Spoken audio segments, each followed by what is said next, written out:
Well, good afternoon, everyone, and welcome. We're delighted you can join us today for the Business Valuation Workshop, the third workshop of our four-part forward-thinking series. This series is brought to you by WindsorEssex and in partnership with the Small Business and Entrepreneurship Centre and the Odette School of Business at the University of Windsor. And today's presentation is also in partnership with Capitalization.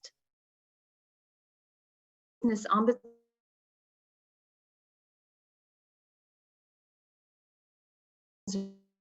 WindsorEssex.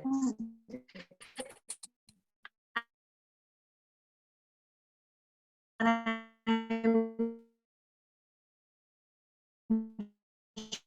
joined by my colleague Wendy Starr. Today, you will hear from two well-established resources from your community, a suite of perspectives related to your business yesterday, today, and its value tomorrow, including identifying your tangible and intangible assets and how to make sense of it all. There will be a Q&A portion at the end of each presentation, which Wendy will be moderating. But please have your questions available ahead of time, and you can send them through the Q&A feature in case our presenters engage with you during their portion. And now, our first presenter is Ms. Federica Nazani, well known throughout her home of WindsorEssex, and is the founder and managing partner of Capitalization. She is a fellow chartered professional accountant, fellow chartered business valuator, and certified in financial forensics. Federica, over to you. Thank you so much, Marian. And it's certainly a pleasure to be attending the workshop with all of the registrants.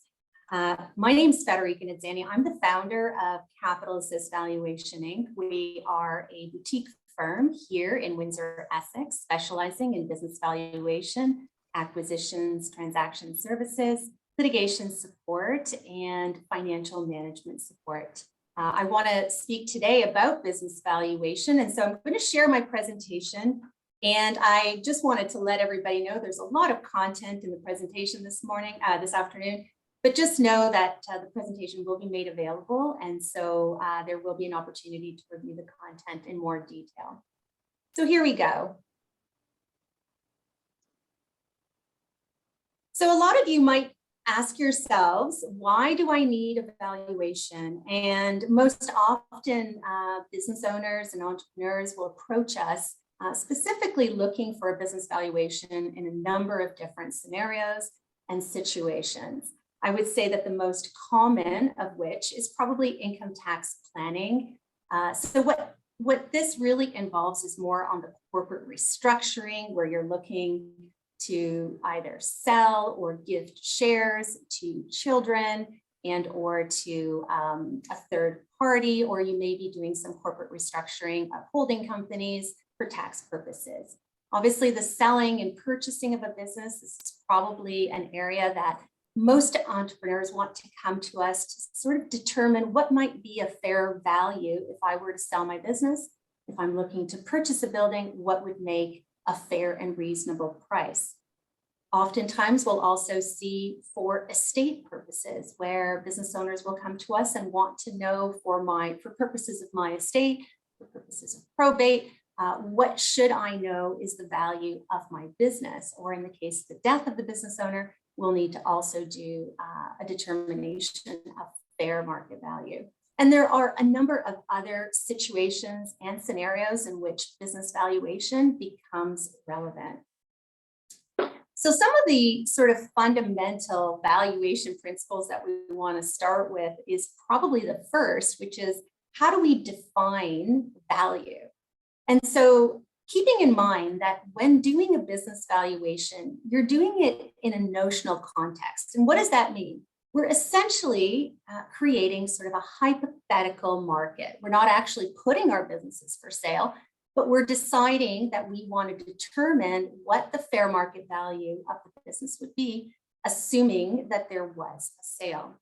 And so when we define fair market value, you often will see this sort of reference to highest price available in an open and unrestricted market between informed parties acting at arm's length under no compulsion to transact, expressed in money or money's term. Well, that sounds very complicated, and it just simply means it's the highest price and for the asset, and that could mean the shares of your business, that a buyer and a seller with knowledge of the asset would be willing to trade, but without pressure.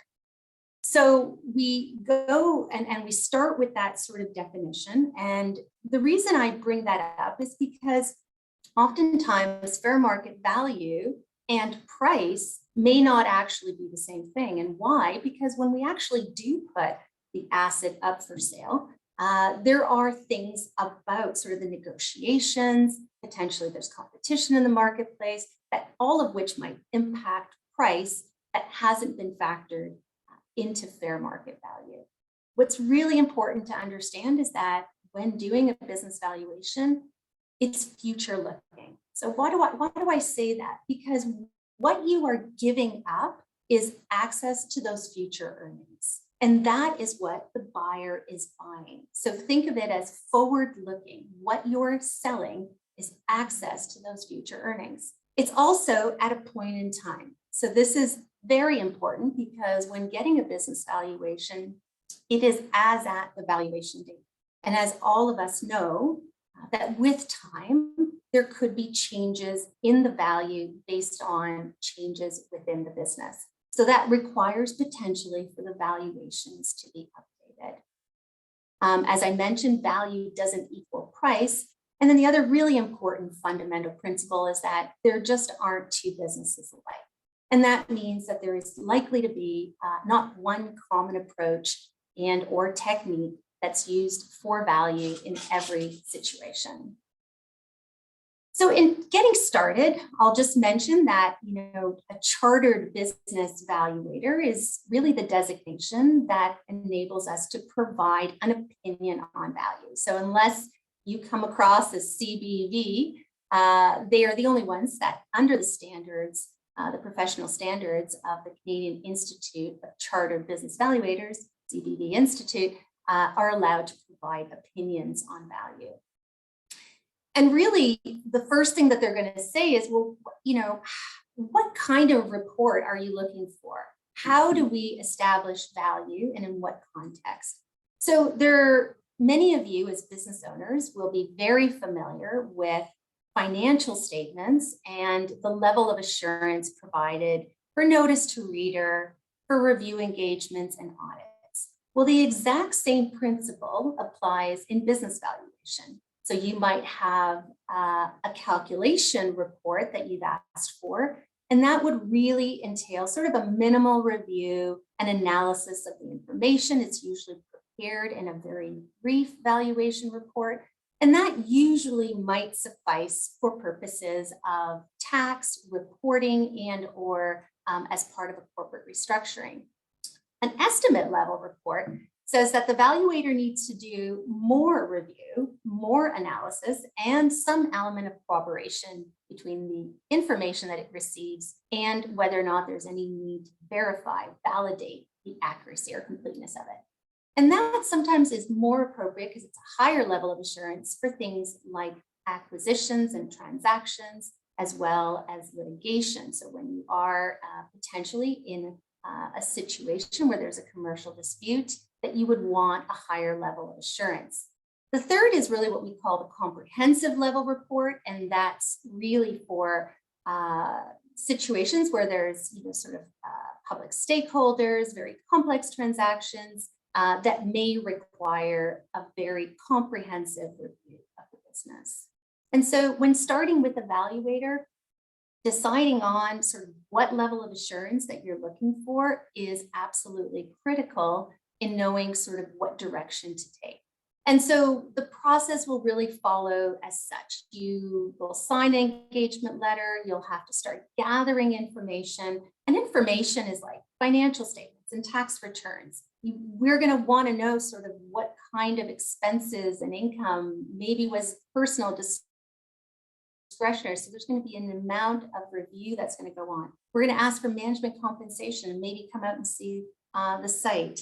And we're also going to ask questions and be sort of inquisitive about the business. We really want to learn about your business. And as we go through all that, we start to prepare the business valuation report and really understanding what the appropriate method to use to value your business.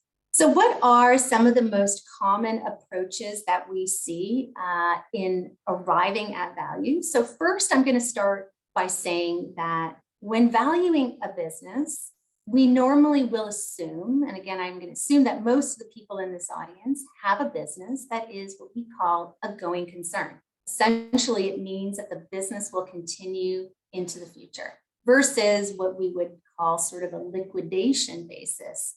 So in most approaches, we assume that the business is going to continue in the future, and we look to the different approaches that we would want to adopt in arriving at value.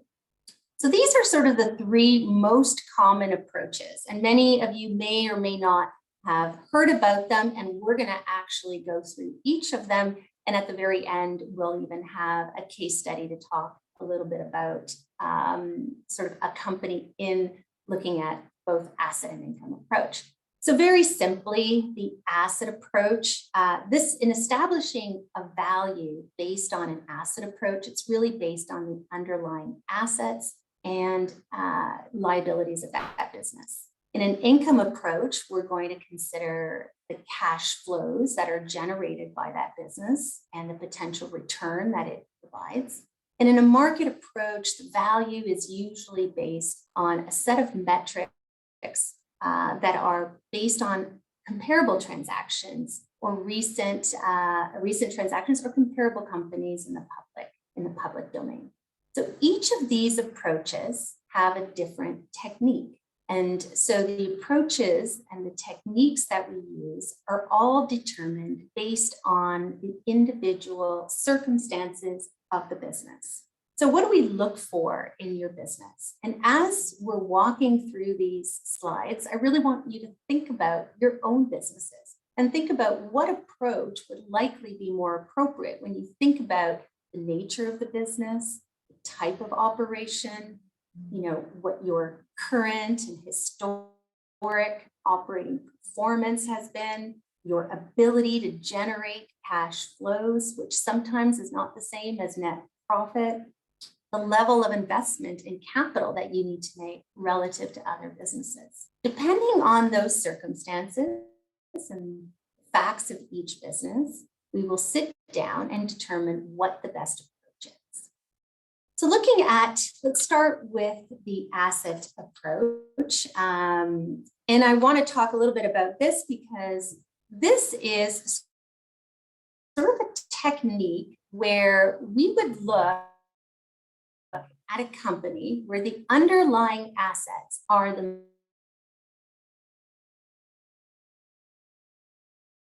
main determinant of value. So think about real estate holding company. Value of that business is those land and buildings. Think of investment holding companies that are sitting with marketable securities. Those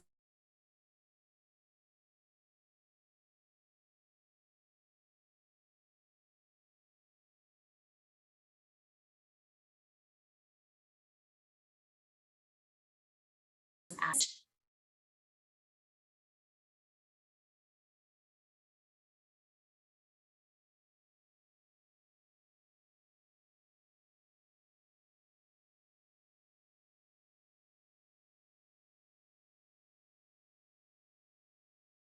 The fact that your business is generating a return on its assets over and above what would be sort of a normal return on assets. And how do we identify what goodwill is? The good news is we're actually going to have a whole presentation about intangibles. And intangibles are really those identifiable assets that, where goodwill is not identifiable, that we're going to be able to talk about and how that builds into value. And what the asset approach really is it's a technique where you're taking assets and deducting liabilities. But to do that, you have to restate those assets to their fair market value. So what does fair market restating to their fair market value? You start with book value and you look to restate those assets to fair market value. Sometimes in land and building, you might use market values on taken from appraisers. On inventory, you might look at what the fair market value is of that inventory, taking into consideration obsolescence and materials that can no longer be sold. You might look at accounts receivable and say, what can I collect? What is in fact realizable? And so all these considerations as we look at the assets to adjust to fair market value. Now, when a buyer is going to buy shares of a company that is being valued on an asset approach, he's buying the shares, but paying for fair market value of those assets. Well, let's take into consideration that he might pay a market value for land and buildings. And in the case of buildings, he may never be able to bump up the value of those assets if he's only buying the shares of the business. So we have some considerations for things like the fact that this particular buyer can't or doesn't have the value or the benefit of realizing depreciation on that higher value. And so we might deduct something for that.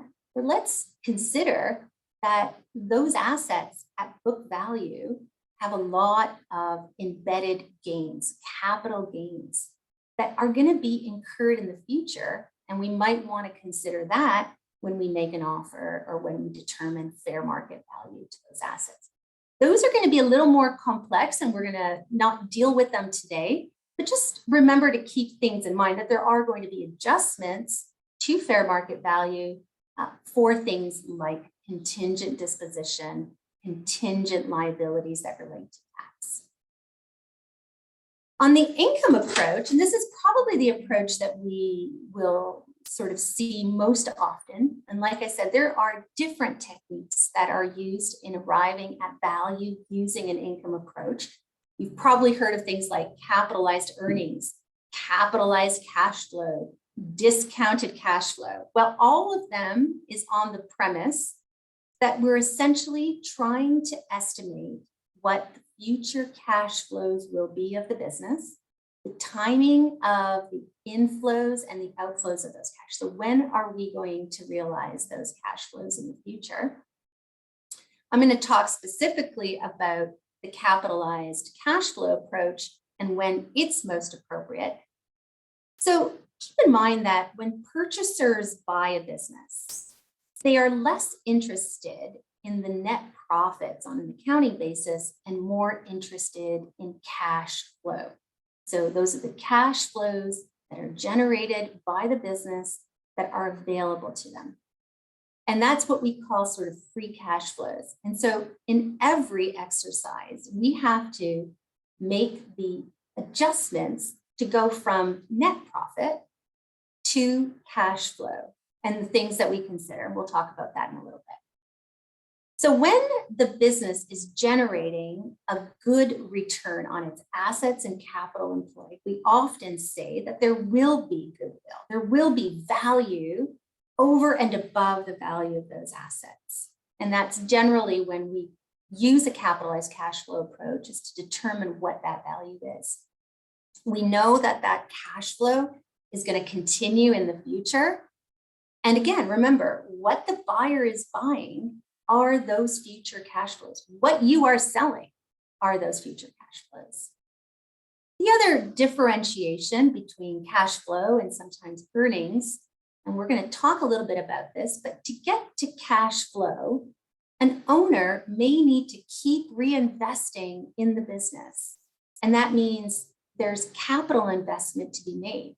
So when you see profit, that may not necessarily be available to them because monies have to be reinvested in the business. And what that does is it reduces the cash flows that are available to a new buyer. And so we take into consideration things like capital spending in different businesses. And different businesses will have different requirements. Some are more capital intensive and some are less capital intensive. When we use this technique, we are always going to look to determine what the value is based on a multiple of those cash flows or earnings. So you've probably heard a lot about, Joe that sold his business for 3 times income or 5 times revenue. There is always some metric of a multiple of earnings and we'll talk about revenue. I mentioned revenue, but it's more of a market approach, but we'll talk about that as well. So some of the considerations that we have in looking at a capital as cash flow are going to be looking at maintainable cash flow. What can this business generate? What does this business need to reinvest? How much working capital do I really have that I need to run my business? What is that appropriate multiple that I need to use? And the tax shield is really, what are those tax savings? As well as we're going to look to the balance sheet and see if we have any redundant assets. And once we get to a number, we also have to deduct the debt, because that's how we get to equity value. So we're going to talk a little bit about that in our case study. The market approach is really an approach that is, for valuators, really considered a secondary or tertiary approach. It's really more of a test of reasonableness. But this is often what people understand. So we will look at what are comparable transactions. So what did other businesses that are same or similar sell? Or let's say that there are public companies that are being traded every day and are valued in the market using some multiple of earnings, some multiple of revenue. So sometimes we can look, depending on our business and whether we can find enough private transactions and or public transactions that allow us to make some comparisons for your business. The real ability to rely on this approach for its reasonableness is how closely this information or the availability resembles our business. And that's why it's tough to just say, if a business sold for a 3 times multiple, should my business sell for 3 times? Well, it's not that easy because every business is unique. The last thing I'm going to mention about the market approach is sometimes many of you who are out there in the audience might know that there are, quote, rules of thumb. So take in consideration that sometimes businesses sell very often and they sell for really rules of thumb. You've heard insurance companies sell for a percentage of assets under management or as a multiple of commissions earned, or we've got monthly recurring income, and we know that businesses sometimes will sell as a multiple of that. These are really rules of thumb. They rely on sort of industry, sort of known metrics, but this, of course, does not take into consideration anything specific about your business. So I'm at a point right now where I know I've covered a lot of ground about the different approaches and techniques that might be used in arriving at value. We're going to go into a case study so you can actually see how this works out. But I do want to pause to see if there are any questions at this point.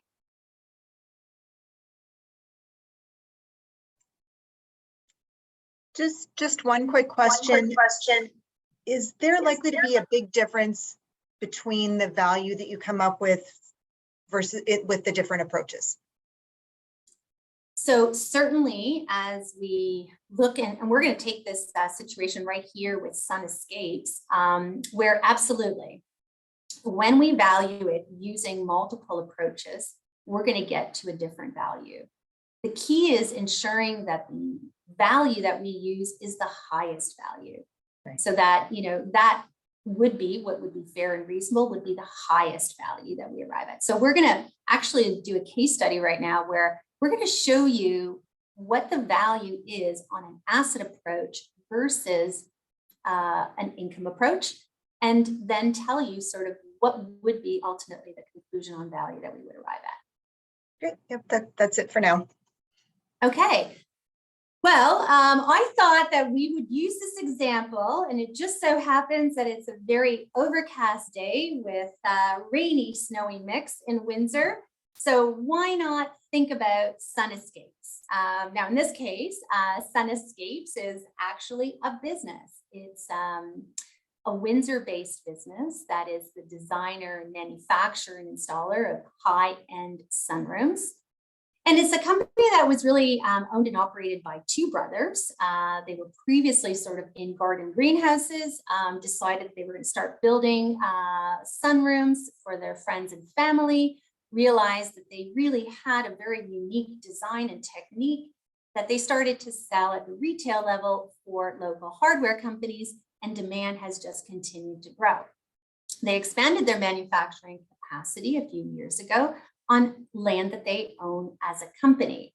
So they employ about 25 skilled manufacturers, and they've come to us because they are looking to get a valuation of their business, because they're looking at succession. They want to introduce a few of their children into the business. They want to start to look at giving them some shares in the company. And so we're going to look at the valuation with sort of the lens of succession, but they also want to say, we'd also like to know, what if we decide instead of selling it to our children, we're just going to sell the business? So this is going to sort of serve two purposes. We're going to look to do possibly some tax restructuring, but we may also be thinking about an exit down the road, and let's look at it with that lens as well. So they approached Kathy. She's a manager at JFS Valuations to do this valuation engagement, and they had some previous experience in this, so they knew that they knew that this was important to have this exercise. So when we take a look at the balance sheet of Sun Escapes, so you can see it's a pretty simple balance sheet. They've got some current assets, cash, accounts receivable, some inventory. Of course, you see the land and building there, which is where the manufacturing facility is, and it's built right on land that they own. They used some financing from the bank in order to build out the manufacturing facility. So you're going to see sort of, again, some general operating liabilities, such as accounts payable, accrued liabilities, some income taxes payable, and the commercial mortgage. And then, of course, you can see there the shareholders' equity. So many of you may have a balance sheet that looks very similar to this. Let's take a look at their income statement. So as an income statement, you can see that they've had tremendous growth over the last 5 years. And again, it's important for us to sort of look and see what's happened. So they've had very strong growth. Their performance sort of the top line has really grown sort of 40 to 50% each year. And so when in 2017, they started at 500,000, they've now grown to be about 2.5 million. And when you take a look at their operating expenses, they've been very consistent, sort of operating at profit margins that are somewhere between 14 and 15%. The company even performed well through COVID because lots of people in WindsorEssex were actually working from home and spending more time in their backyards. And as a result, business actually picked up for sunrooms. And keep in mind, this is a very simplistic case study, but it just helps you to understand this business. So our first approach, of course, would be looking at the profitability, looking at that positive growth in earnings, looking at the return that's being generated by those cash flows. Our first instinct would be to look at the income approach as the approach to use. Now, remember, with income approach, we have to determine what a maintainable level of cash flows. Remember, what you're selling are the access to those cash flows. So how do we get to maintainable cash flows?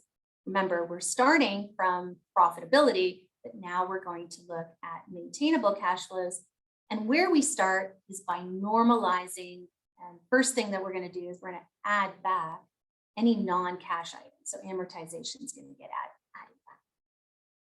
The other things we're going to add back and we're going to ask the client about is, tell us in the past if there's any expenses that you've incurred that might have been one time or might have been discretionary in nature. And what do we mean by discretionary in nature? Well, many business owners make decisions to, contribute donations, to hire, marketing people that may be family members, They may decide that they're going to spend a lot of money on, taking out their employees and their clients and family members. But the reality is that many of those expenses are what we call discretionary. They're not really necessary to generate the level of income that they do. But many often will look at it and say, okay, what of our expenses are more discretionary in nature? Really, they don't add to that. They don't add to the top line. And so we look to try to, reflect what could a buyer really generate with this business if we add back these other expenses. The other thing that we've also considered here is that many times business owners that have land and building in their companies don't realize that land and building is really considered redundant to the business. Now, you might think redundant as if it's not required for the ongoing, because you can actually sell your business without selling your land and building. The land and building can be stripped out, and you simply would enter into sort of a market rent for the building. And so it's really important that when we look at those balance sheets and we determine value, if there are redundant assets that we can strip out of the company before we sell, because what is the buyer buying? He's buying the business. And if we can strip out those assets, we can sort of set those aside. And there's additional value there, which we're going to talk about in this case. So what we've done is we've said, okay, well, in this case, we're going to strip out the land and building as a redundant asset. But because of that, we are going to have to apply some rent that the buyer would pay for the facility. And so we're going to adjust cash flows as if he's basically renting the property. So we get down to what we now call more of a normalized EBITDA. And by EBITDA, sort of that's oftentimes seen as the very closest thing to cash flows.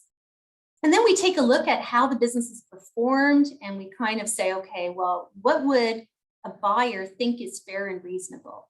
Would the buyer say that this business is going to continue to generate the level of income that it generated in the past year? Would it look at an average over the last 5? Would it look at an average over the last 3? We've sort of given you a bit of a range there and said that, based on the circumstances of this particular business, the range of maintainable pre-tax earnings that this business could generate is probably going to be somewhere around 250 to 350.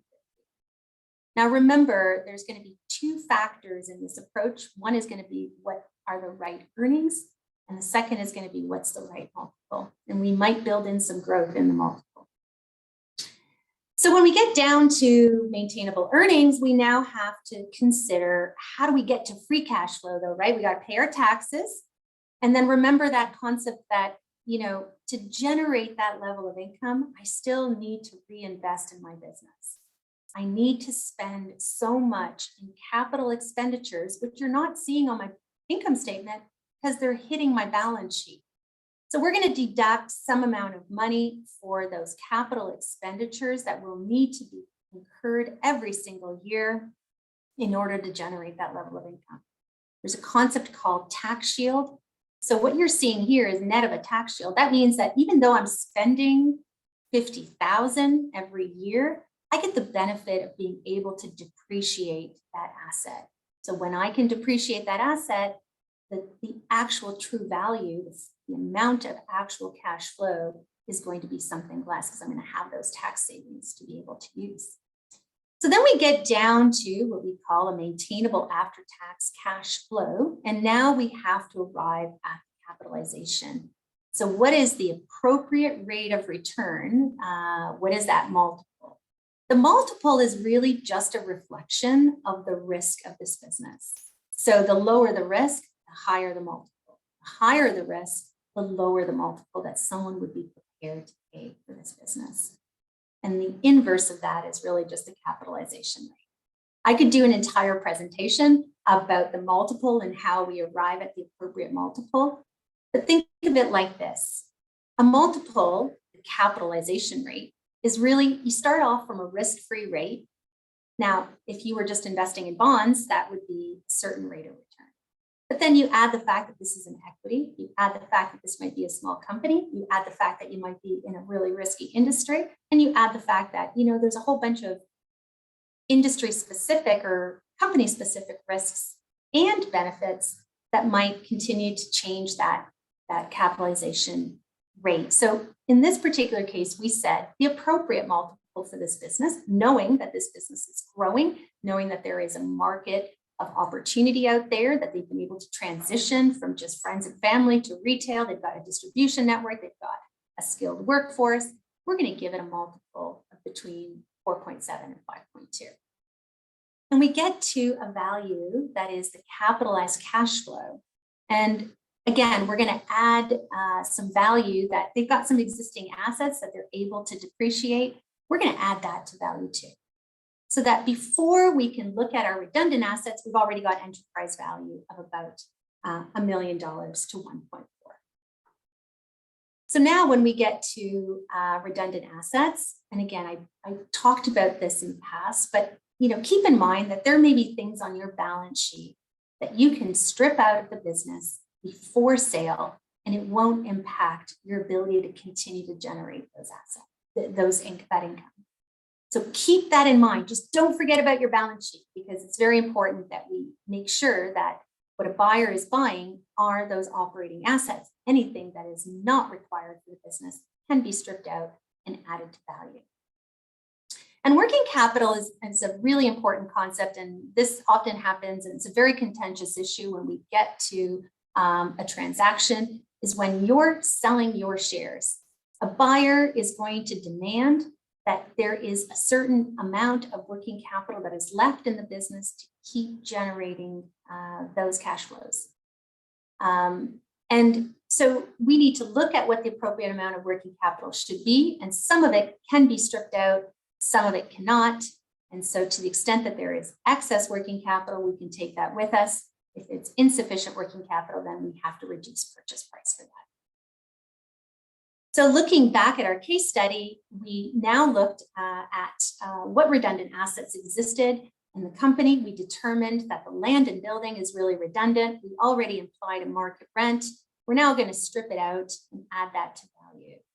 This company also had some excess working capital, so they were really good at bringing in, at invoicing. They had a high receivable balance, and they already paid off a lot of their liabilities. So they had more excess working capital than what they needed. And so we're able to also strip that out and add that to value. So then we got to what's called total enterprise value.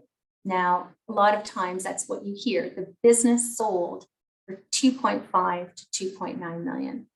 Well, that is the value of the business. What is the value of your equity? Well, we need to deduct the debt, because what most business owners need to understand is that when you sell your company, you sell it on a debt, typically cash-free, debt-free basis. So you've got to pay off your liabilities, and what remains is the equity value. And so by the time we deduct the debt that sits on the books, we now get a fair market value of the equity of between 2.1 and 2.4. And at the midpoint, that value is 2.27 million. And that's divided equally between the two brothers as they own the business. So let's take a look at if we had done it on an asset approach and what that might have looked like. So our business owners went out and got an appraisal on the building and looked at it in terms of what that fair market value adjustment would be. They also took a look at their inventory. So they looked at all of their assets at valuation date and said, you know what, we've got some obsolescence, we've got some damage. We're going to need to, we use that inventory, but we're not going to be able to sell it. We're going to write off some portion of that inventory. We're also going to bump up the value of that land. And by the time we take our adjusted assets at fair market value and we deduct the liabilities, we get to a fair market value of the equity of approximately 1.2 million. Now, we didn't consider in this case disposition costs and, we did actually, we considered it in the land and building. Sometimes we carve those out separately, but keep in mind that if someone was going to buy this company based on the fair market value, we would look at both the asset approach and the income approach and determine that at the highest price, a buyer and seller would only transact at the 2.27 million. So again, willing buyer, but willing seller. So, when we then look here, we can see that based on the value of those assets compared to the value of the business, there is goodwill in this business. Someone is willing to pay more for the business than just the value of its assets. And that goodwill, that amount of money, can sometimes be attributable to things like a great customer list. That's why we can generate such great earnings. Or maybe it's our distribution agreements. Maybe it's the workforce in place or our brand recognition that gets us those positive earnings. All of these things we assess on the basis of what is reasonable. I also just want to talk quickly, and I know because I want to leave some time for questions at the end. I want to talk about discounts and where we might see this concept introduced. So sometimes when you're dealing with a partial interest in a business, there is this concept that if you were to try to sell your partial interest, so less than 50% of your business, that a purchaser might take a discount to value. And why? Because the value of a minority interest is not worth as much as one that is a majority or a controlling interest.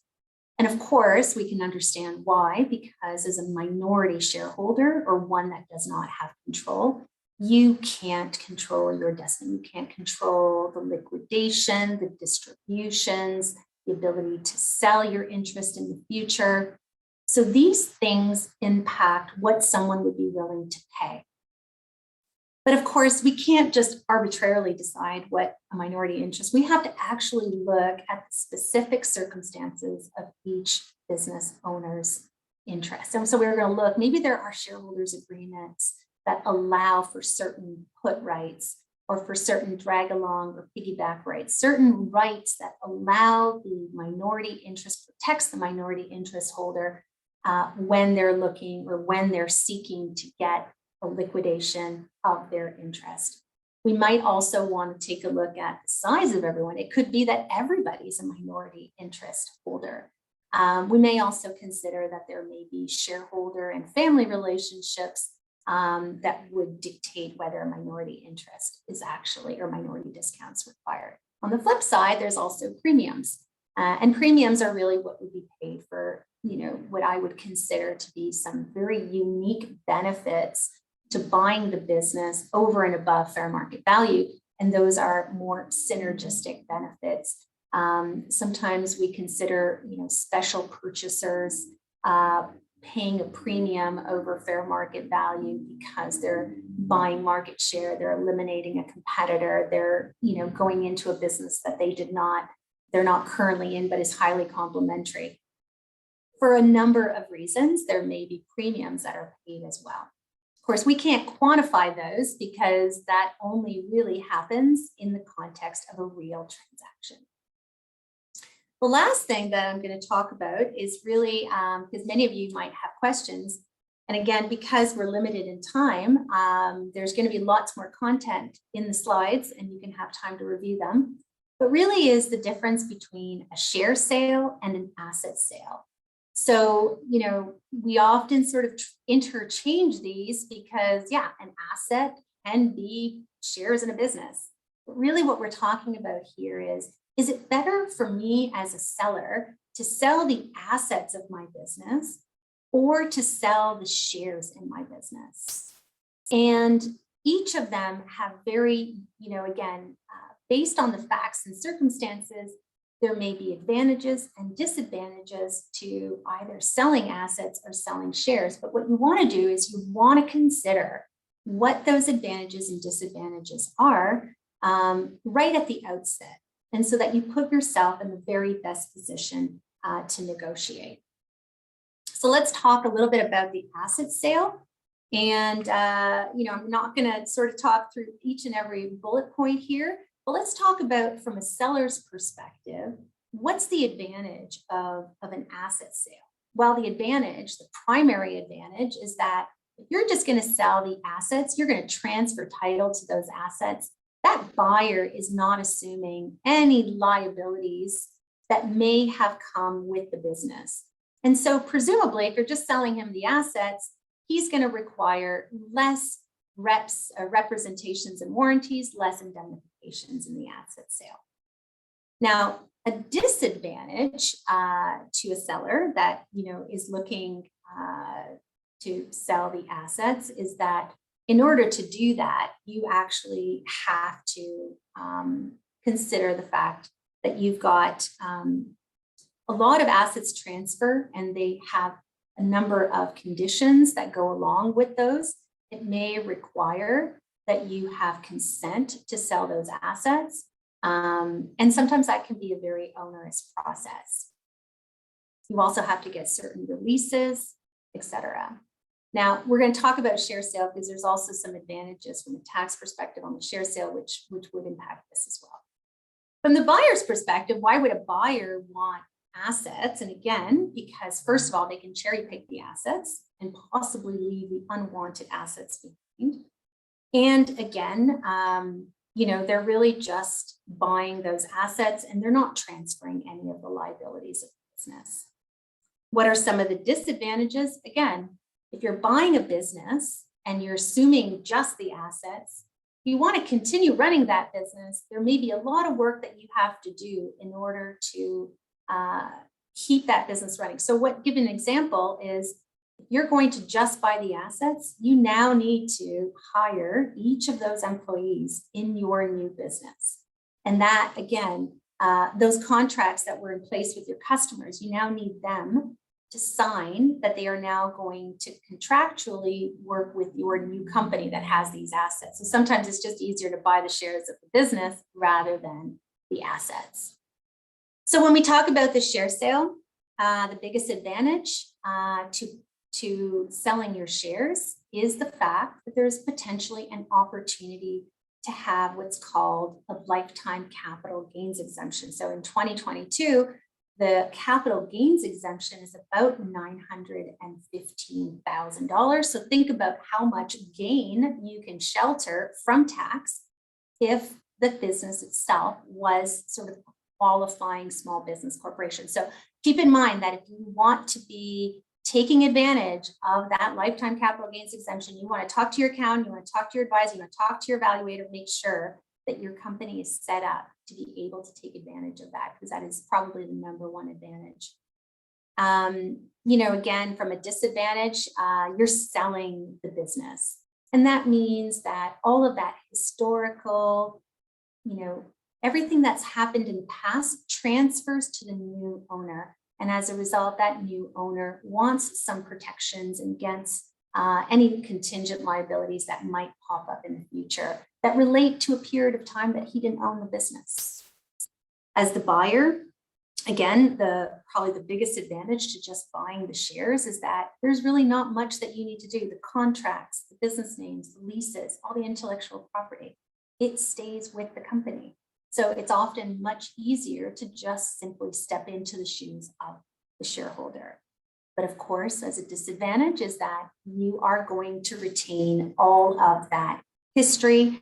And again, to the extent that there is some exposure, you do your best to protect yourself through representations and warranties, but you may not necessarily be able to protect yourself entirely, because your recourse is really to go back after the buyer. And that means there needs to be enough funds available from the buyer if anything happens. So with those considerations in mind, and again, you'll have the ability to take a look at these slides later on, I'm going to end my presentation. And at this point, I am going to turn it over, because one of the things that I haven't talked about, and I'm very excited for Barat and his team members at the Future Lab of the University of Windsor, Peter and Laura, they're going to talk about the hidden liability, the hidden assets, those intangible assets that we can't see in our balance sheet, but that people should be thinking about with their businesses. And I'm excited to turn it over to them to talk about intangible value in the next half of the presentation. So I know I've left about 10 minutes for questions. So if there is anything, I'm happy to answer them at this point. Yep, so we do have a couple of questions. First one is, how do we account and quantify the impacts of COVID-19, either good or bad? Great question. Absolutely great question.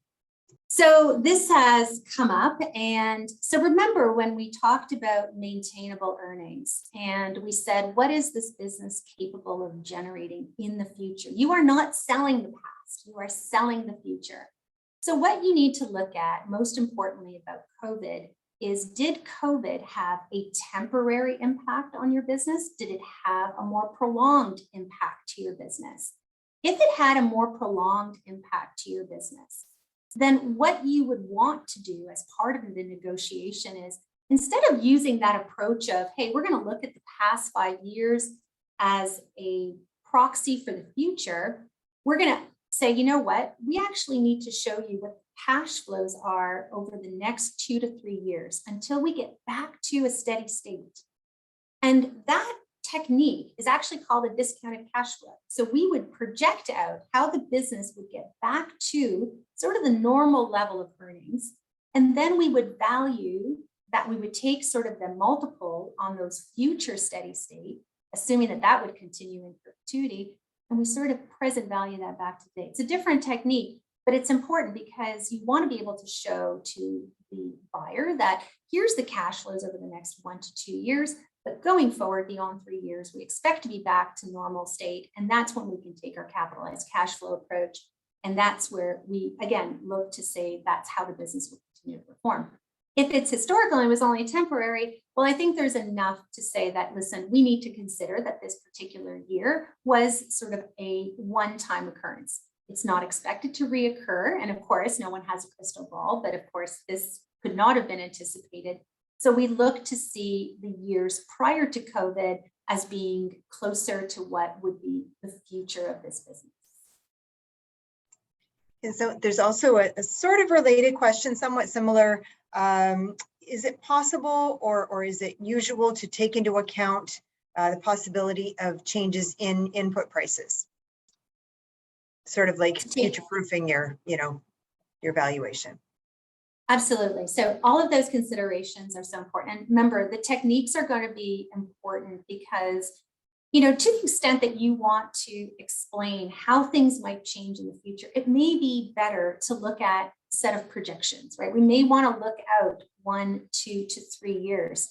We may also want to sensitize those projections for changes in inputs that may be important for the buyer to understand. In the end, we're going to make sure to put our best foot forward as to what we consider to be a reasonable and fair assumption of what those future cash flows are.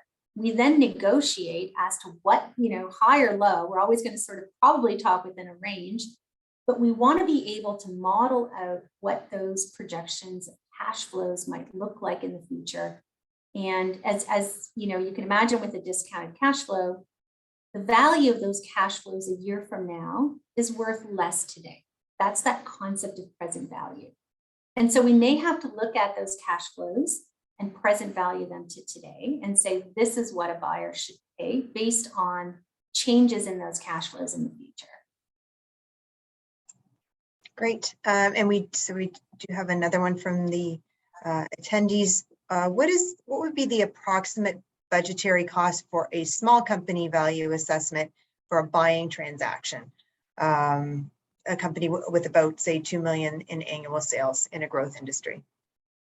Is that possible? So if we're looking at the buy side, so we are a buyer of a business. Okay, right. So that's great.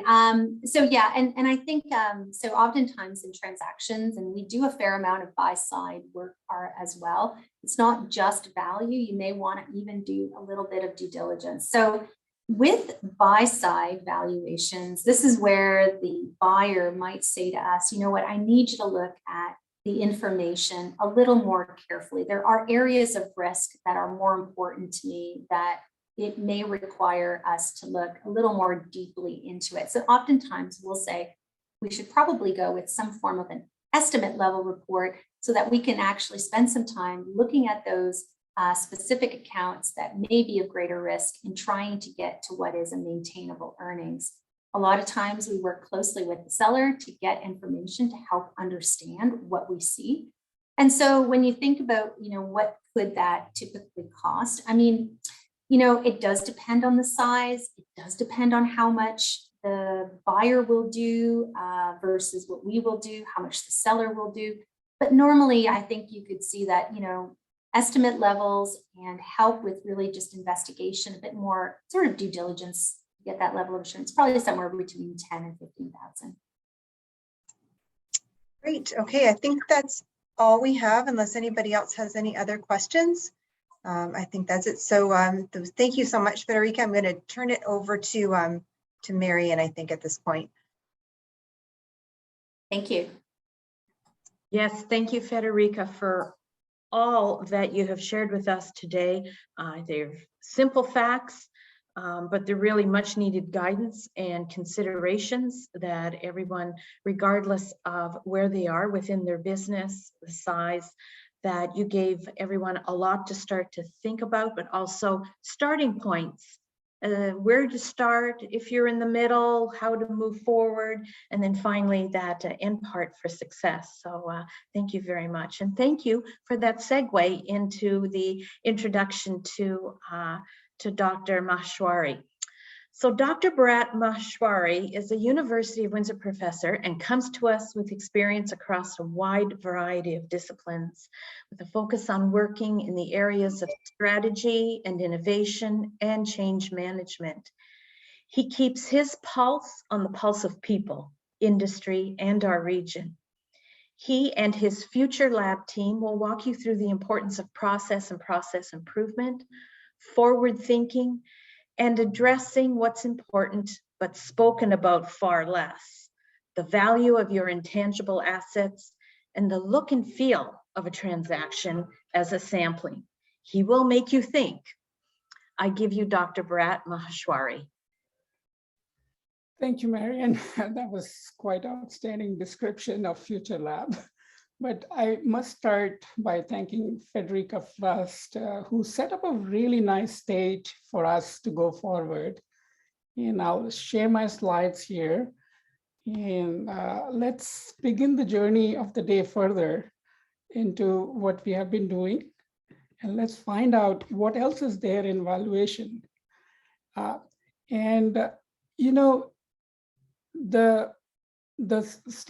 word of valuation is a lot about numbers, and you saw some real numbers from Federica.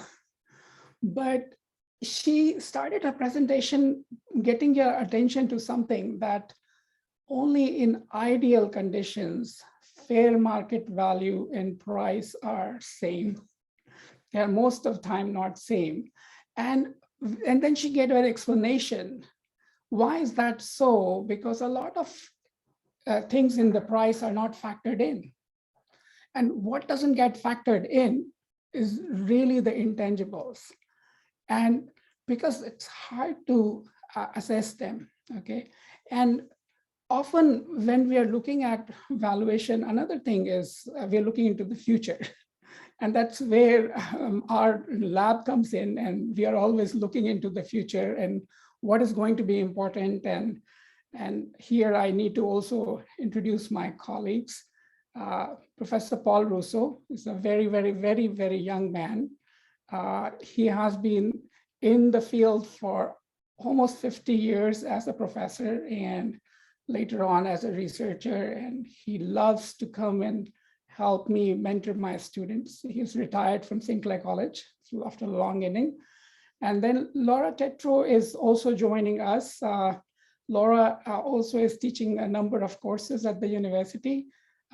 She has been a graduate at University of Windsor, but again, towards the end of the presentation, you'll see how she does some wonders with putting into art some of the thoughts.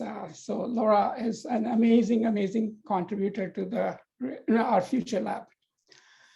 Also, I need to acknowledge how much hard work Wendy and Marianne and Gina and Lee, the whole team at WindsorEssex has done to put these talks together. And again, a lot of thought has gone into these talks because they brought in, hey, what is important for our businesses in our town? And what can we discuss, which is sometimes coming up in the future. And many business owners are thinking of retiring. And again, sometimes they have people in the family to take over the firm. Sometimes they have to look for the buyers. And it is very important that we go into this topic of valuing intangibles, because intangibles often are not accounted as well. So, and I would bring in that everything can be put some value on, but what we need to do is find the right value. And I think Federica reinforced this belief very much in the talk, and she gave many ways of going into details of valuation. And now in this portion, we will be going further and focusing on more on intangibles. And this is more an interesting part. In fact, discussing this with Paul, we came up with this diagram. And if I get you to the attention to the topic which we put in, diamonds in the rough. So on one side, these are stones which have a value, but again, not as much as if you see the stones on the right. And how that value emerges and how do we develop that value, it's very, very important for the firm. And I also have a role as an entrepreneur, and I have had few startups which I founded. And I can vet and I can tell you from my experience, and in fact, I got a lot of inputs from Federica's talk as well, that when the idea initiates, it has some value. Of course, the value is there, you are excited about it, you as entrepreneurs want to dive deep into it. But that idea has value in your minds. But as we go further, when we develop the proof of concepts, when we have products, when we have users, when we have revenues, the intangibles are elaborated and becoming more tangibles and more value appears.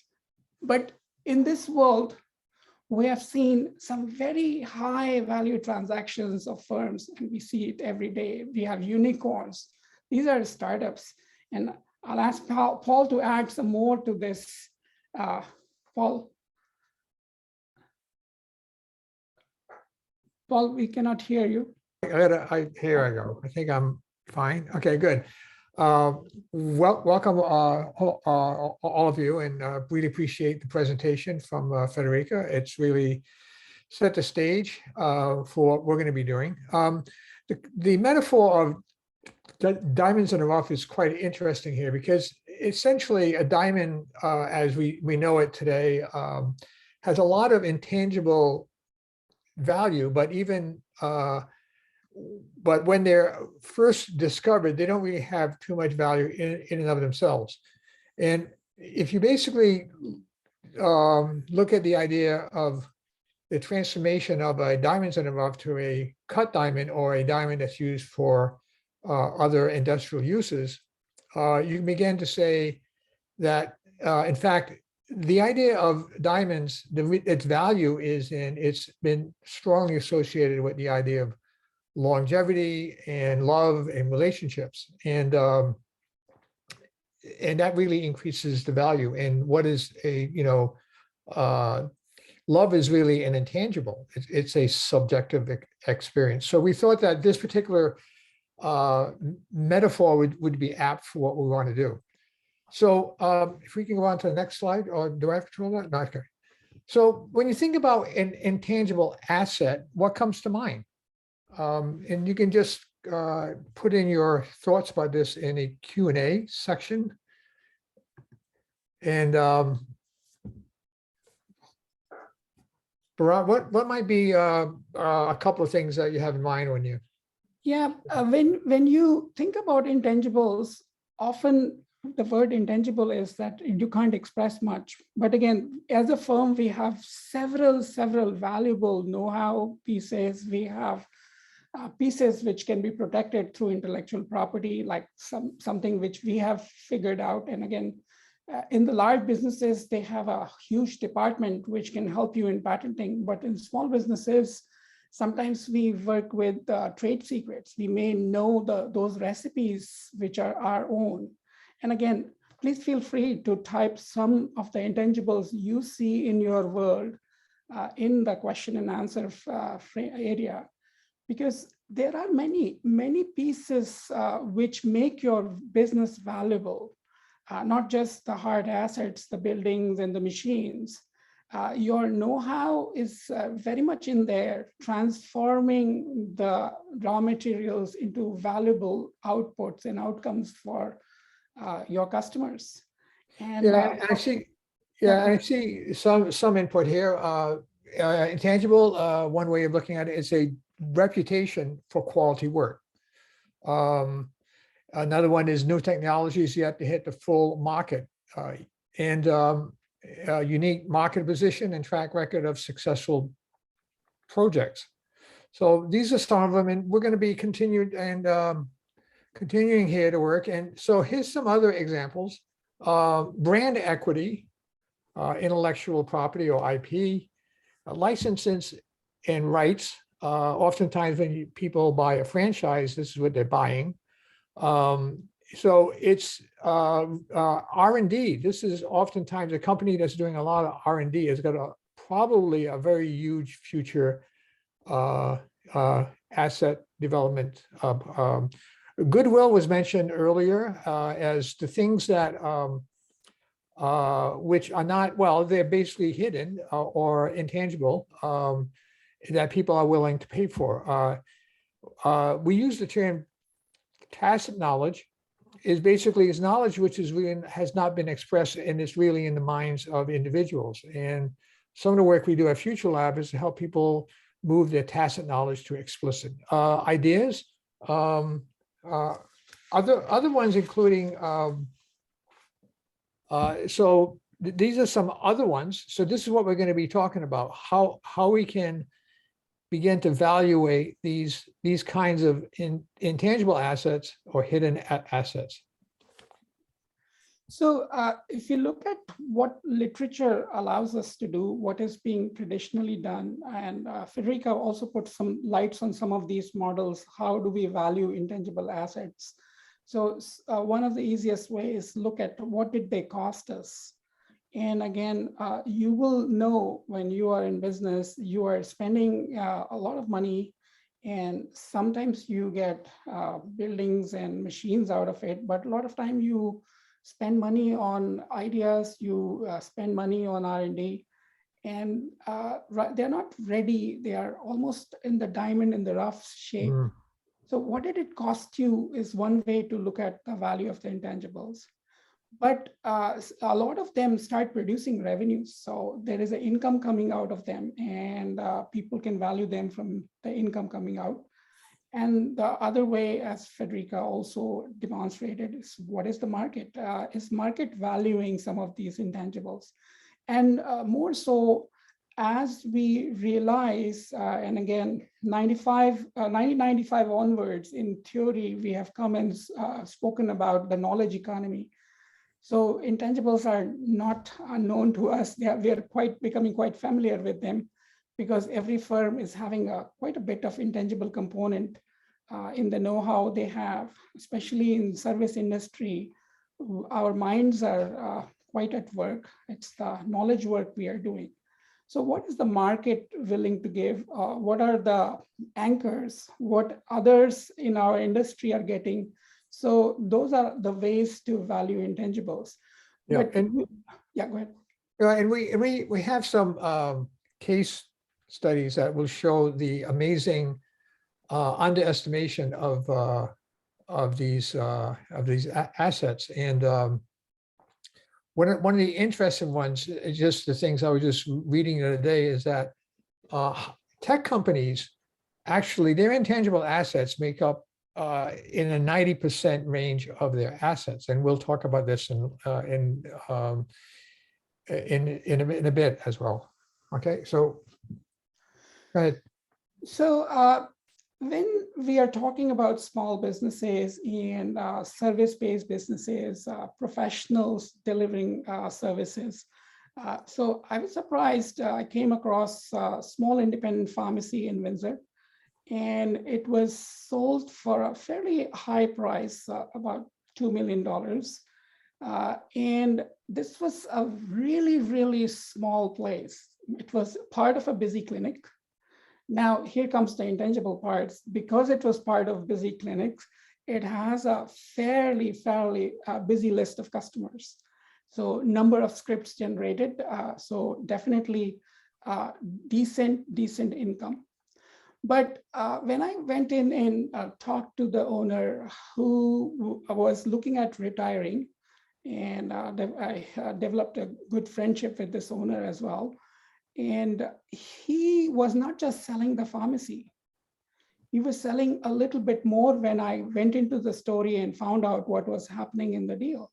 So the owner was looking at reducing the number of hours. Obviously, age was catching on, and he wanted to do more than what he was doing, just making money and working long hours in the pharmacy.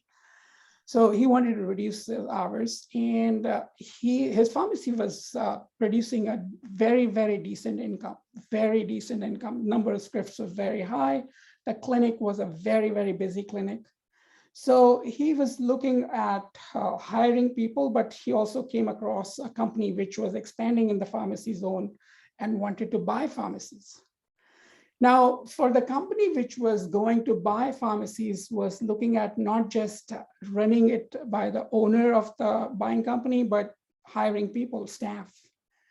So here comes a deal where both sides were looking at certain things and what was available. But the buying company was also looking at know-how and training the staff, which would run the pharmacy at the same levels or better levels. So in the price was built a part where the owner would do reduced hour for 3 years, and valuation was really high here. And Federica did mention discounts and premiums, and maybe something led to a premium here, and we can discuss that and we can think about it. And in fact, you may be in a situation like this as well. So the premium was there also because the seller was going to stay for reduced hours, work for 3 years at a cost which the buyer would pay, and maintain the numbers proposed. And there was a bonus at the end of 3 years as well, which would be accrued if the numbers were maintained. So now, if you look at it, the business was bought, yes, but what else came along with the business? The assurance of the business running at the same pace, the peace of mind of transfer of knowledge so that the owners, new owners, managers could continue running that business. So there were a lot of intangibles being offered, and there were intangibles in this business which allowed that such a high valuation could happen. So interestingly, we may have a lot of owner managers in WindsorEssex who may be ready to hand over the reins of their business to the next generation, or maybe to a buyer who may be looking to get that business. And here, the case of valuation comes into play for intangibles in a big way, because buyer may be looking at realization of the income after you have handed it over. And in this case, that was gradual. It fit the need for this seller very much. It may or may not fit your need, but it's a very interesting model of knowledge transfer along with business transfer, and it worked very well for both sides. Paul, you want to? Yeah, so the key thing here, let's say you're running a machine shop or a tool and die or this kind of thing, and you've had people working there for 15, 20 years. And if you've never really externalized their tacit knowledge, they're kind of like tricks of the trade and recipes, or if you want to call it that, that these people, the people working for you have, accumulated all these years, then the assets that they have and know-how is still in many ways hidden. So if it might be part of a selling point in which you would try to maintain as many of these people on the payroll and actively begin to externalize their knowledge. So then you'll be able to pull the real value, or the invisible, the hidden value that these people have. Yeah, so when we look at realization attributes of intangibles, there are many things which come into play. Really, intangibles are not easy to express because they are with the people. Now, expression of those can happen by efforts which we can make to document as much as possible, but it's actually hard in a small business setting. Then people may find some consultants to help them, but it's again, in a small business setting, it is very, very difficult to get those times and resources to pay. But again, there are ways coming up. If you look at the literature, there are examples coming up. But if you pay attention to how the attributes of intangible assets can be enhanced, how can we develop the intangibles? Because it's not just about diamonds in the rough being polished. The value is very much enhanced by the story which comes along. And that story doesn't belong to the seller alone. The buyer must buy into that story as well. And how open and how known the story becomes, how much is it in demand, how much is it solving somebody's problems, or how is it getting embedded into the buyer's world. So we found that attributes for recognition of value for intangibles were very, very important. So for example, first attitude will be identifiability. You've got tons of intangibles. Can they be identified by the buyers? This becomes the question. You got a fabulous business. You got tons of technology solutions.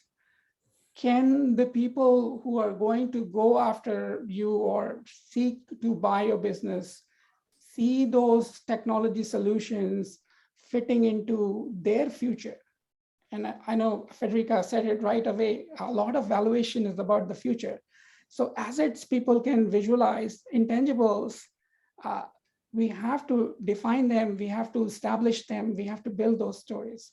Paul, you want to add something on that? The idea of the story, I like to use the example of people that sell alcohol, liquor companies, and everyone has a story. We've been making this in the fields of some country for 300 years. Time in the bottle of some liquors, people pay thousands in terms of buying this, because what they're buying is a story. They're buying a tradition.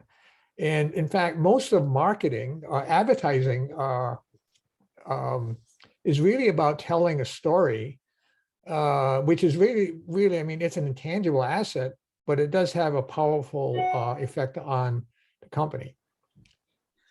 And once the story is out there, it is recognized, it does help you enhance the value of your intangibles. But what else could enhance even more is control. In control comes in that not only you have this technology, but do you have certain rights or certain ways of making sure you can be there in for some time. So here comes a process of getting some rights on intellectual property or the technology you have. Now, you can go for patents, but sometimes for small businesses, it can be a very, very expensive proposition. On an average, around $20,000 is what the lawyers quote for patenting. And again, there are processes once the claims are filed, you may get some queries, and then there is more money going after to return those queries. It's a long process. And getting a patent is not enough, really. In my experience and in the research I have done, for small businesses, it's the ability to defend the patent which comes in handy. But that doesn't mean patents are not valuable for small businesses. I can tell you for sure, having gone around the county visiting companies, I went into a small business and I saw a patent really posted on the wall, framed in metal. And I said, wow. And then I asked the business person, friend of mine, hey, why did you go after that? For your business size, one patent, does it matter? And he came up with a suggestion that, look, it doesn't matter as how much, if I can defend this patent or not. It puts me in the world as a company which cares for IP and works with IP. So when my business is going to be like somebody is coming to buy down or a customer is coming down, they notice the patent as you did notice it as well. So there is value in patenting, but control or power to obtain benefits from intellectual property comes with it, definitely. But for small businesses, sometimes it can be hard to defend them. So how they are working with it, often some companies will come together as a group of companies. They are they're creating virtual alliances here where they go after patents, separate patents, but combine them as a ticket. These are formed in informal group of companies. I own one, Paul owns another, Laura owns another, and we are going as a group to defend them. So many, many nice ideas are emerging, and these can give you a lot more control over your intellectual property and other intangibles and get more value out of them. Paul, you want to add anything? Yeah, and I guess the other thing about patents is that you are disclosing your intellectual asset, and people I know who are in the business of actually, I wouldn't use the word stealing, but that's what they're doing, is basically they can shift a little bit of the quality of the particular patent and begin to develop it their own and then claim a patent by themselves. So it's a very expensive process. However, you know, if you're able to defend it by using some of the techniques that Barat just outlined, it's something, if you're a large enough company, it can become a very powerful asset that would add valuation to your company. Yeah. So both sides work for a small business. There are definitely benefits of patenting, but then there is a flip side. Defending them is difficult and it can be expensive. But in all, if you have a clear idea, it serves a lot of value if you can go all the way through and get a patent. And there are clearly some very good advantages of patenting. Then if we go into the third attribute of valuation of intangibles is, can the customers and the buyers of the company see benefits, clear benefits such as revenues or reduce future cost on your through your intangibles. So if you're doing an R&D work and it leads to significant benefits for your partners, for your customers, or it is going to open a new market, there are buyers will recognize that. So that's another clear area, future economic benefits. Paul, you want to add something? Yeah, it's a very interesting, quick example of this. You know, the company or the web company Instagram. When Facebook was looking at this company, Instagram had 12 employees, been in business for 20 months, had no assets on his balance sheets, had no revenue whatsoever, and no sight line for future revenue, and they ended up paying $1 billion for it. Now, if you were a buyer, like, why would you do that? What they were buying, which is really interesting, are 3 intangible assets. They had brand. Instagram was, they could see its potential. Data, because Instagram is really a data collection company, and a growing user base. In fact, it was so powerful that people estimate that the value of Instagram by itself would be worth $100 billion today. So they saw the future economic advantage of buying a company, which they probably perceived to be, like, hey, $1 billion. I mean, they have that kind of pocket, but if you scale us down to someone who's selling a company who has the vision and begin to explain that they have these hidden, these kind of assets which will generate a lot of future economic benefits to a buyer, that's an angle that we really need to consider when we're selling our companies.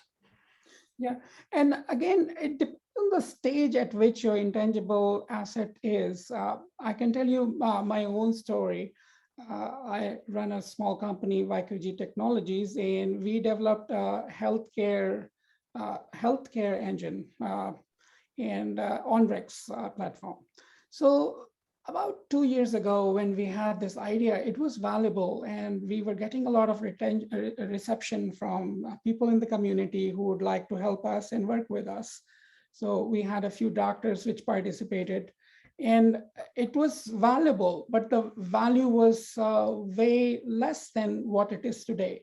What has transpired since then? The interesting part is that it is no longer just an idea. We developed the whole system, and then it increased value because now people can see the system, work it, use it. We started getting all kinds of regulatory compliance because in healthcare systems, security, privacy, those are the first things. You can't do business without them. Then we learned several lessons. Customers started to use them. We had a huge opportunity during COVID times because some countries in Asia got hit very hard. So we were approached by doctors who belong to those countries and say, can you open the system? And we want to voluntarily serve in our country of origin. And that got the system tested. So we had about 150 doctors volunteering 2 or 3 hours from here in Canada and seeing patients there in their own country. So that was a good deed. But again, that developed so much confidence in the doctors who used them. Now the valuation went even further up. Now the system was tested. Even though it was in the early stage, we were very hesitant. We had to work very hard quickly to get it ready. Now, once it was used and we got that confidence, our key influencers of the systems and key user stakeholders, doctors were confident. It was much easier for us to get the patients to use the system. And then we further got certain ideas. Hey, who is that who would really use the system or will be very happy, will be pulled to use it? Because, for example, me and you, we are already established in the community. We may have our doctors. We can even have them on speed dial because we have known them so well. But when you come into the country as a newcomer, you're looking for medical advice and you're worried, hey, if I fall sick, what will happen? Mm-hmm. So we started to look, we started to interact, and more ideas came in. More ideas came in where we built them into the proof of concept.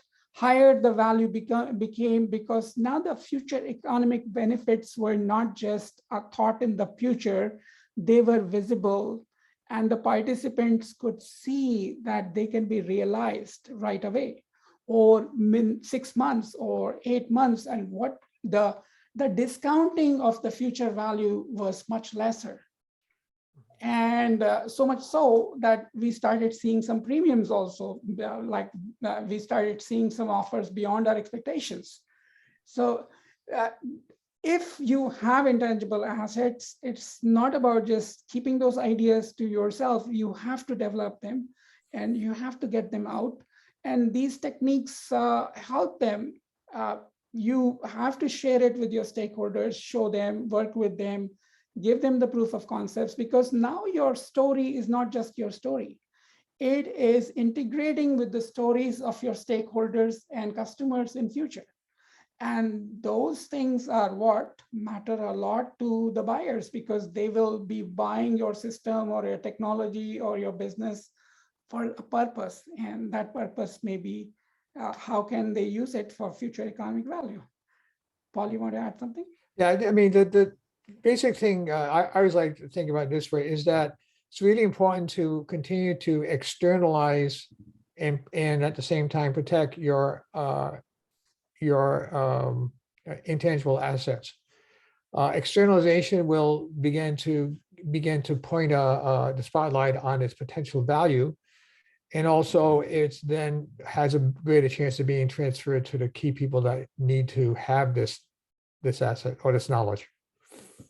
Yeah. So Okay. at this point, I would really ask you if you have any questions before we go to another case study and share further our experiences. There was one question that came in. I think it was sort of right at the end of Federica's presentation and the beginning of Barat. So I'm not quite sure who's the best person to reply. But the question was, like some businesses, like professional corporations, need special ownership structures. Do you see this negatively impacting the sale of the business? I think that might have been more for Federica. Yeah. No, ownership structure does not typically impact transactions. Often these are steps that, we've seen very complex ownership structures that have been unpacked for purposes of sale. Owners and sort of buyers and sellers are sophisticated enough to know how to navigate those legal intricacies. So no, I've never seen organizational structures impact transactions. What it does impact sometimes, though, is ultimately the ability to do the transaction on a tax efficient basis. So sometimes, where the seller is hoping to optimize it from a tax perspective, they're somewhat caught because of their current ownership structure doesn't allow it. So certainly it's important to look at it if you are contemplating sale, and are you best positioned to optimize price and ultimately proceeds, after tax proceeds. Yeah. So I can also take another take on that from a very different perspective, because from practical experience, there is a company, a very established company, which went into agreement with us to use our platform. Now, they don't own the IP of our platform, but they are doing well, and they wanted that when the company is change hands in future, like looking at the future, they wanted that we as the suppliers were motivated, that we will continue to serve them, because, and in that I don't know, Federica, that you can correct me, but in that they wanted to give us an equity for some kind of commitment to continue doing business with them. So these kind of structures are sometimes there in businesses, and because the owner would like clear access to something or clear access to in the future, because when they're taking over the business, they want certain things that their business will continue for another 10 years or 15 years or 20 years. So sometimes the ownership structures, if they are going to obstruct something, or the clarity is not there, or maybe a minority stakeholder is holding the titles to an IP, so those can affect in that way. Okay, and we have one other question here. It may have to be addressed individually or at a later date, but we'll give it a shot. So one of the intangibles identified has been IP. This is from a nutrition company that is scaling. We believe we have a process, a web-based interface that we could patent. How do smaller companies, $1 million in revenue, afford finding out if they can protect their process and ultimately get a patent that becomes an important intangible, which increases the value of the company.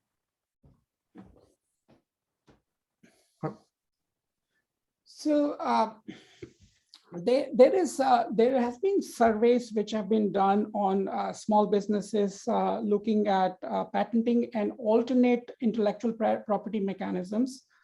So the survey data is showing that patenting is very, very valuable, but for small businesses, they have to establish an ability to defend them. And some small businesses have done that. They have brought in some lawyers and advisory boards, or established some relationship where in the early stage, because when you develop intellectual property based business, you often go into market and get some investments. And some of these angel investors, or some of these, you can say organized investors later on, they can come out and help you as well. They can become your partners, but they can offer you their muscle to defend your intellectual property. So that's one of the ways I have seen this problem is being solved in practice. There are also companies that actually will review drafts of a patent to tell you how vulnerable it is, or how, like it's potential. But again, there's always a cost to doing this. In fact, we also know one company which basically will actually will present an evolved version of a patent, so it protects you for a longer time. So these services are available. Do we have time for one more quick question related to patents? Yes, why not? Okay. So if you seek out and get a patent for intangible assets, could the product be morphed or altered by a competitor, and then they secure another patent and essentially steal your idea? Yeah, I've actually, yes, that could happen, and this is why you have to be ready to protect the patent.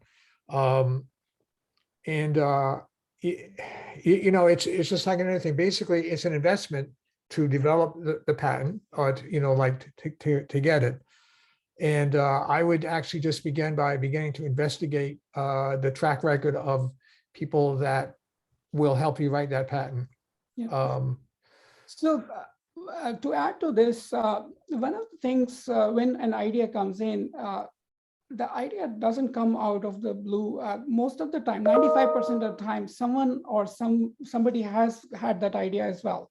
So, but very strong process towards patenting is you go in and establish whether your idea is patentable. So a lot of groundwork needs to be done to search for existing piece of works on the similar areas.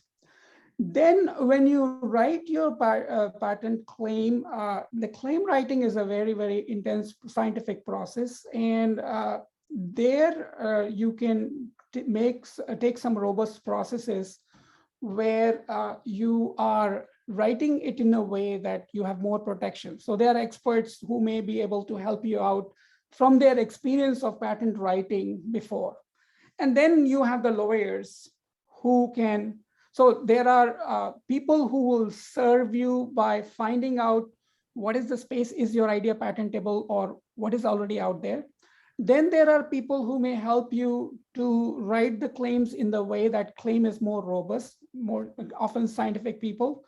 And then there are the lawyers who will get you the patent, and also they have tons of experience who can tell you whether it's defendable or not. And so the area is more and more developed as we go. Every 6 months, more and more cases are coming in. So sometimes we believe, okay, this was done 6 years ago, but the life is very dynamic for us today.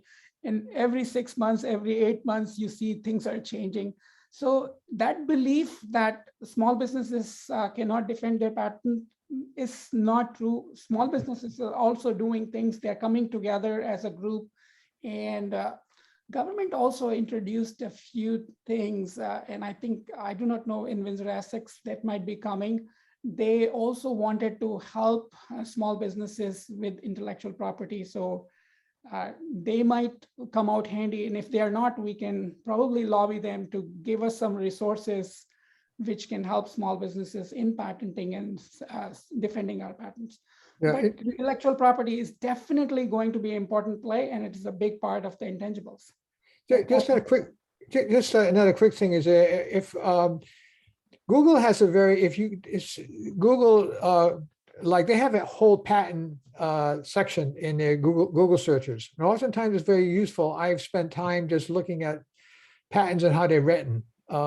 So that's something you can just, I think you just have to Google patents and it's kind of like a separate part. And then you can just put in, like something close to what you have and start looking at it and see how it's written up. And because some people, you can actually find out if you're vulnerable, if you spend some time with this to see what's close to what you want to propose.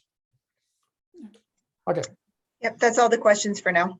Yes, you. so I'll add to our discussion with this case study, which brought in very clearly how valuable intangibles are.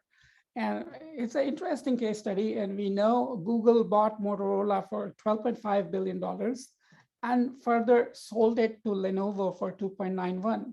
So what went in there to the common man? And since Google took a dive for about $9 odd billion, but that was not true. So why did Google buy Motorola? It was mainly driven by a defensive patent ticket it would get for its Android software against competitors such as Apple. So Motorola was into manufacturing hardware, but Motorola also had a big patent portfolio, which was of higher interest to Google. And again, as Federica said, with the business came in some assets and liability, and Motorola has some great assets. And what Google sold to Lenovo were parts of great assets, which were physical, the cell phone manufacturing. And it also sold one more small business, which was making this TV top boxes.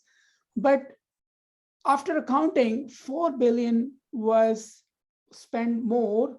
And that was for the patents which Google was able to get, or the intangibles really, which was very, very important for Google to defend its software business, which is Android, and again, and the licensees. So for large businesses, these intangibles are very, very important, but they have huge abilities and muscles to support and protect them. But now small businesses also need them. So how do we do that? How do we get our story out? How do we protect it? So often it was suggested that we go with, okay, trade secrets. We don't let it out. We were very protective of what we know. But more and more, we are finding that there are resorts available to us that we can work through in a group of small businesses together. We can work with businesses like venture capitalists, equity investors, who can come in with you because they have experience. They can come on board and they can get you to focus on what you do well and help you to develop and unfold more value. Paul? Mm-hmm. Yeah, I mean, the point here is that oftentimes you see a transaction like this particular one where people say, so they spend $12.5 billion. And then after that, for $4 million, value, and say, why would they do this? And then after that, but they foresaw the future benefit of doing this. And obviously it worked out well for them. So further, we would leave you with a question, and again, we can hold the discussion to the Q&A. Now that you've started to identify your company's intangible assets, your brand value, your know-how, in what way or what ways might you develop them? And if you would like to share any ideas around with the forum, how would you go about extracting more value from them. Yeah, like what would be the next step for you if you identify some intangible assets that you want to develop? What would be the first thing that you might want to start with?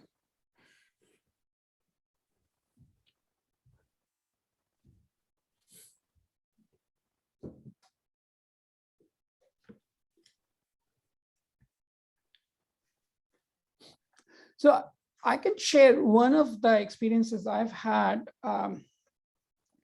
Okay. Yeah, I think that there is a question, there's some response coming in. Yeah. Lois Baker said documenting, and this is important. Beginning to put together on paper a description of what that intellectual asset is. And in fact, this is probably a good procedure for really, like if you just have an idea that is pretty nascent, you begin writing about it, you begin sharing it with trusted others, and then you document and you continue to evolve, the potential intellectual property or intangible asset. So that's a good point to start, documenting. So well-documented processes, well-documented knowledge pieces, this help the buyer to use the assets right away. And again, sometimes buyers, even in technology buys, do not go for knowledge transfer. But I've written a case study. It was published in Management Decision Journal over about 6 or 7 years ago, where a 5 million piece of technology was bought by a Canadian firm.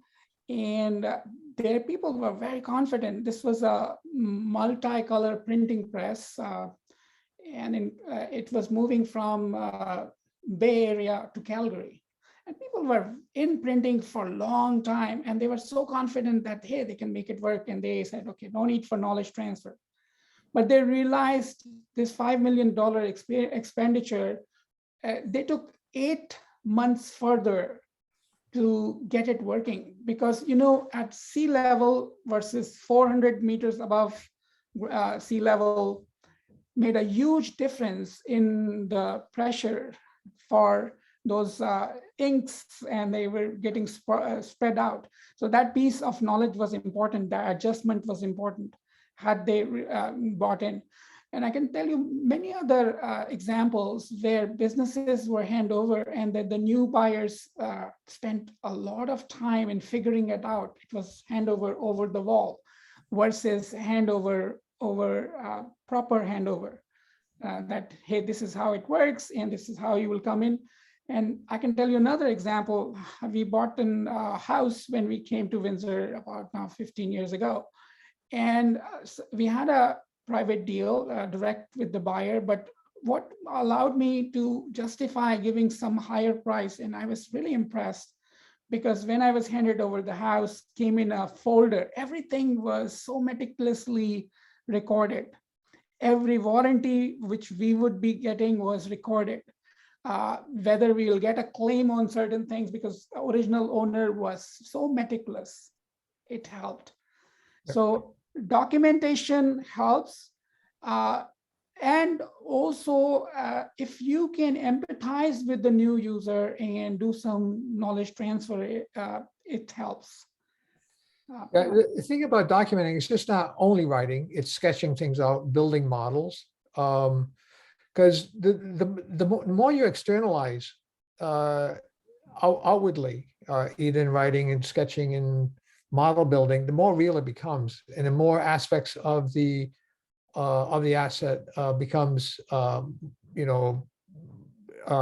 easier for you to communicate with others, to bounce ideas off them, so you can continue to evolve it.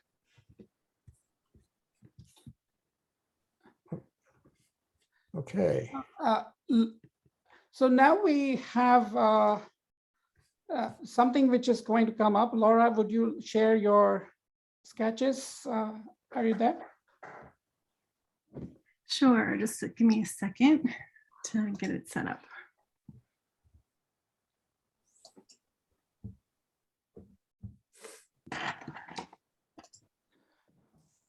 Let's see. Right. Here we go.